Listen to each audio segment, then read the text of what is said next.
So imagine this, you finally decide to sell your home and then you find out you could have made almost 13% above market value if you simply did this one thing. When surveyed, 95% of sellers regret some aspect of their home sale. I'm going to cover 5 of the top regrets sellers have reported that they feel have cost them a lot of money and time, and ways you can avoid making these same mistakes when it comes time to sell your home so you don't regret your decision and end up leaving money on the table. According to a survey by Zillow, 1/4 of recent first-time home sellers wish they had listed their home at a different time. Timing the market is impossible, but there are certain plans you can make to optimize the terms of the sale based on when you list it. Listing at the wrong time can result in fewer buyers, lower selling price, having your home sit on the market for longer. Depending on what data source you look at, Adam Data, for instance, states that May is the best month to sell with a 12.8 seller premium increase above market value, with June and April coming in at a second and third place. Now, to put that in perspective, 12.8% is greater than $50,000 on a $400,000 home. That's a lot of money. Other data sources, including a Zillow survey, their most recent finding is June is the best month to sell with a price boost at $7,700 or more. Their report suggests closer to a 2% to 6% seller premium increase. Now, the National Association of Realtors, or NAR, in a Realtor.com analysis, wrote back in March of 2024, mark your calendar, the week of April 14th could offer the perfect mix of market conditions for home sellers. Every year, this will change, and depending on the parameters of the study,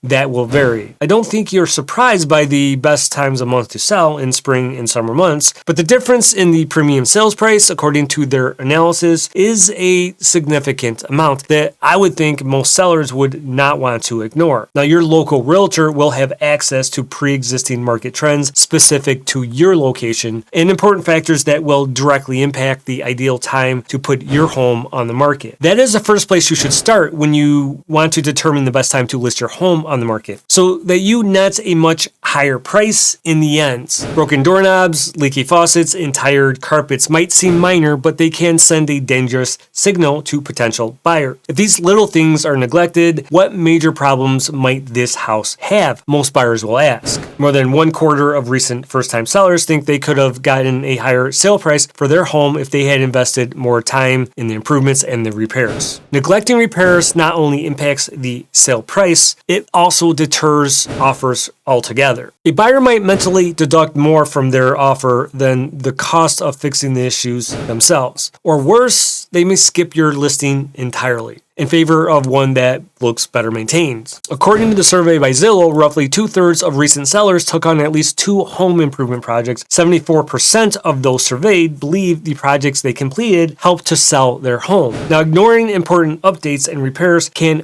backfire during negotiations too. Buyers may request credit repairs during the inspections, potentially delaying your closing or lowering your proceeds. Focus on the updates that give the most bang for the buck. National Association of Realtors show that 20% of buyer agents said staging a home increased the dollar value offered between 1 and 5% compared to other similar homes on the market that were not staged. Staging helps buyers envision the home as their own, but failing to do this makes it harder for them to connect emotionally to the space. A poorly staged or completely unstaged home can feel uninviting and too personalized. It might turn off potential buyers who can't see past family photos or mismatched furniture. Staging doesn't always mean hiring a professional. Start by decluttering, depersonalizing, and do a deep clean. Pack away family photos, clear up countertops, and remove excess furniture to make the rooms feel much larger. Buyers love neutral, timeless spaces that let them imagine their lives unfolding there. Focus on the big 3: living room, primary bedroom, and kitchen. Recently, I did a video going much deeper on this topic, specifically how to stage on a budget. Check that video out here when we are done, and I'll also put that link in the description for you. If you called me today and wanted your your home listed today, I could have it up within a couple of hours quite easily. That would be a mistake. You could miss the best opportunity to capitalize on existing demand by missing an important step if you rush the listing process. Some sellers skip a solid pre-listing strategy thinking they'll save time and money, and they regret it when their home fails to attract serious buyers and lingers on the market for a long time. Listing your home for sale is not just about putting your house online. A smart realtor will create buzz before the home goes live, creating urgency and demand, leveraging social media, email campaigns, private listings, pre-marketing, coming soon campaigns to generate a lot of interest early, well before the home even goes public. This proactive approach can lead to multiple offers right out of the gate if done correctly. Don't skip this step. It's worth it. It's one of the best tools you can leverage to get the highest offers on your home. Sellers often try to save money by skipping professional photography or opting for basic listing photos taken on your smartphone. The regret comes in when their home is overshadowed online by listings with high quality images, 3D tours, and interactive floor plan. First impressions happen online, and bad listing photos can cost you more than just views. They can cost you buyers. 97% of home buyers use the internet in their home search. Lackluster presentation can make your home an afterthought. Think of your online listing as your home's curb appeal in the digital world. High quality photos and tools like 3D virtual tours, interactive floor plans help buyers imagine themselves in your home before they even set foot in it. On platforms like Realtor.com, individual realtor websites, and Zillow, listings with 3D tours get 80% more saves and significantly more page views. This is especially true if you're targeting out-of-town buyers or competing in a slower market. Many real estate agents include this as part of their services. So just hire the right realtor and it won't cost you anything extra, but it could net you a lot more money and a much quicker sale. One of the biggest regrets homeowners have when selling is moving too fast on offers. According to a survey in 2024 by Clever, a whopping 30% of sellers said they regretted selling their home too quickly. Now, at first glance, a quick sale may seem like a win, but this can lead to some serious second thoughts. Often you will hear from real estate professionals that the first offer is your best offer. While sometimes this is true, it requires more context and is largely situational. Rushing into a sale could mean leaving money on the table. When you sell in a hurry, there's a good chance you might accept the first offer without giving the market enough time to work in your favor. Sure, it's convenience, but what's the cost of convenience to you? You may learn later, with just a little patience, you could have attracted multiple offers, creating a bidding war, and potentially driving up the final sale price of your home. Your local realtor will have the data, experience, and working knowledge based on your neighborhood, price point, and buyer demands. They can provide you with data including days on market, month supply, the direction of the existing pending closed sales, list to sold price ratios, list to contract, contract to close days, along with a lot of other data that can help give you more informed ideas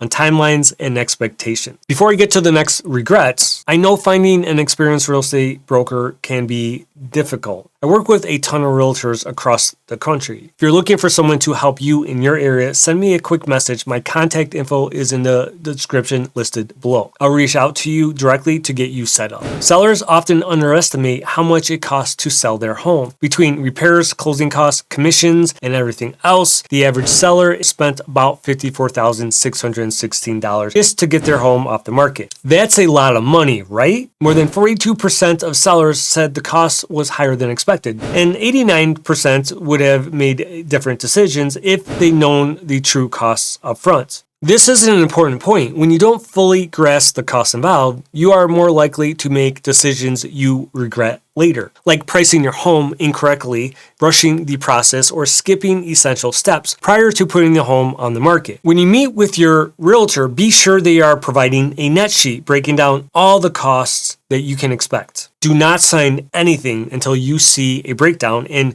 you are comfortable with those numbers so that you are not blindsided later. The 42% quoted earlier on how costs were higher than expected tells me that either these were individuals who attempted to sell on their own, or their realtor they hired didn't provide these important details. When you walk away from that meeting with your realtor, there should be no confusion on what your expected costs and what you will end up netting for a profit. in the end. In this survey, over 1,000 home sellers who completed a sale, 29% reported missing their old home. National Association of Realtors say most homeowners spend a median of 13 years in their home. That's more than a decade of memories. Birthday parties in the dining room, first steps in the hallway, and countless family moments. Getting too emotional about the sale can backfire. It's one of the top regrets sellers report. Many sellers regret letting their emotions cloud their judgment during negotiations. Taking negotiations personally or getting too attached to your home's unique charm can lead to costly mistakes. Sellers who take this path often find themselves sitting on the market longer, making more concessions later, or reducing the price, a triple threat to your bottom line. The numbers don't lie. Over 1 in 4 sellers regret making too many concessions, and nearly 30% regret not selling for enough money. These regrets aren't just about dollars and cents, though. They're about time lost and stress added. In the lingering what if that comes with the wondering if you could have done better. The best approach is to detach emotionally. And I know this is not easy. You want to anticipate the feedback that may not align with what you find of value. Remember, they are comparing this to what their dream home would be, realistic or not. Keep an open mind about the offers. A good tip in negotiation is leave the door open always. Let them walk away first. And if you can manage it, frame the negotiation so they feel like they're winning. A good local realtor can give you the support and information and expertise that you need to have a positive outcome and minimize many of these regrets. Speaking of a good realtor, I work with a ton of them across the country. If you would like help finding one in your area, please contact me directly. My contact info is in the description below. And if you felt this video was helpful, I have a number of other videos, including more detailed breakdown on staging and repairs and updates. I will link some of those in the description as well. And don't forget to check out the next one. Thank you. See you next time.